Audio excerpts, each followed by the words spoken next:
નમસ્કાર મિત્રો, વિડીયોમાં તમારું સ્વાગત છે। જી હા મિત્રો, અત્યારે હાલ મોટા અને મહત્વના સમાચાર સામે આવી રહ્યા છે। તો મિત્રો, સમાચારમાં વાત કરીએ તો દેશમાં અવારનવાર અકસ્માતની ઘટનાઓ બનતી હોય છે, ત્યારે રાજસ્થાનના ભીલવાડાના ગાઢ ધુમ્મસના કારણે એક અકસ્માત સર્જાયો હતો। ભીલવાડા શહેર નજીક રાષ્ટ્રીય રાજમાર્ગ 58 પર ઓછી વિઝિબિલિટીના કારણે 6 વાહનોનો અકસ્માત થયો હતો, જેના પરિણામે 3 લોકોના ઘટના સ્થળે જ મોત થયા હતા, જ્યારે 12 લોકો ગંભીર રીતે ઇજાગ્રસ્ત થયા હતા।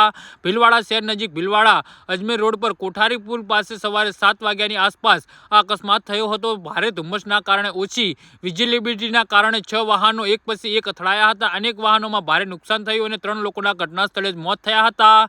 અકસ્માતના કારણે રાષ્ટ્રીય રાજમાર્ગમાં અફરાતફરીનો માહોલ સર્જાયો હતો।